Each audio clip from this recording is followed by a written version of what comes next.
Have you ever tried giving solid, factual advice to a family member, only to have them snap at you like you just committed a crime? You know they're making a massive mistake, but no matter how gently you point it out, they get incredibly hostile. It feels impossible. You try to explain your side, and they look at you like you're speaking an alien language. You're both looking at the exact same situation, yet somehow operating in two mutually exclusive realities. This total inability to accept basic truth stems from an ancient vulnerability in our psychological makeup, one that was mapped out 2,400 years ago.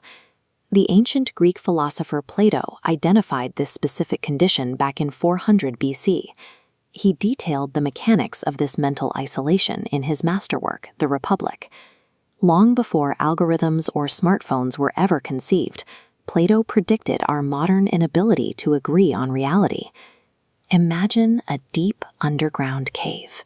Inside, a group of people have been chained together since birth. Their restraints hold their necks perfectly still, forcing them to stare straight ahead at a blank stone wall, illuminated only by a faint, flickering orange glow from behind. This diagram shows the architecture of their prison. Behind them is a roaring fire, and between the fire and the prisoners is a raised walkway. Here, unseen puppeteers hold up carved figures, like a horse, while making animal noises. The fire casts shadows of these shapes directly onto the wall the prisoners are facing. Because these prisoners have never seen the actual objects, they have no context for what a real horse looks like. To them, a horse is a flat, black, silent shadow crawling across the rock. The projection is their entire reality. Over the years, they even develop a society. The prisoner who successfully memorizes the order of the shadows and predicts which shape is coming next is hailed as a genius. They mistake basic pattern recognition for actual intelligence. Their entire existence is an artificial construct, completely manipulated by whoever stands in front of the fire. Today, that blank cave wall is your smartphone screen, and those shadow puppets are algorithmic feeds on platforms like YouTube, Instagram, and WhatsApp. When you scroll through these feeds, your brain enters a state of passive consumption. You stop applying active logic.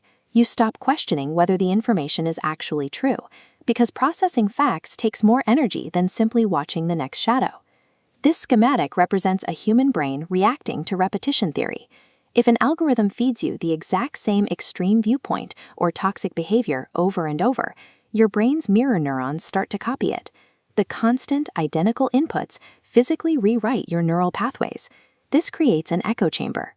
Your brain is now conditioned to accept the algorithm's reality, and it will violently reject any conflicting data to protect its new neural layout. This isn't just a byproduct of tech, it's an architecture of control. To understand why companies build these caves, we have to look at the work of political philosopher Antonio Gramsci. There's a massive financial incentive to divide the family unit. When a household shares a single, unified narrative, they are a difficult target for manipulation. But when an algorithm convinces a family to live in separate digital realities, that unit fractures. Suddenly, the corporations have four isolated, highly profitable consumers, each tethered to their own personalized device. The polarization we see today is the result of that ancient psychological vulnerability being systemically farmed. We are being chained inside digital caves because isolated individuals are easier to monetize. In Plato's allegory, one of those prisoners finally breaks their chains. They stumble up the rocky path, step outside, and are immediately blinded by the true sun.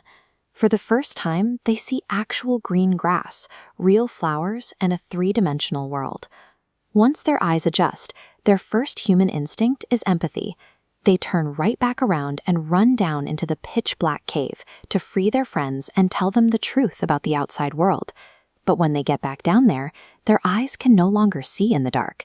They stumble, and the chained prisoners look at them and conclude that the outside light has ruined their vision and destroyed their mind. So, instead of being freed, they attack the escapee.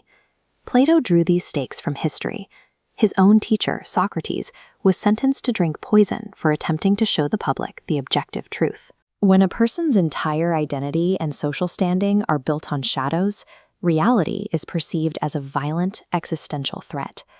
Because of this, you need a way to identify if someone is trapped in a modern echo chamber before you trigger a hostile reaction. First, listen to how they introduce their arguments. If someone constantly leads with their degrees, their job title, or their status instead of their shared humanity, they have tied their identity to an artificial hierarchy. Second, watch for a fragile ego that shatters when corrected. And third, notice if they abandon logic entirely, relying instead on sheer authority, essentially demanding you agree because I said so. Finally, pay attention to their baseline emotional state. An echo chamber prisoner treats anyone speaking objective facts as a mortal enemy. If you spot these red flags, remember the old proverb, don't call a blind man blind. Your facts will only result in you getting emotionally bruised.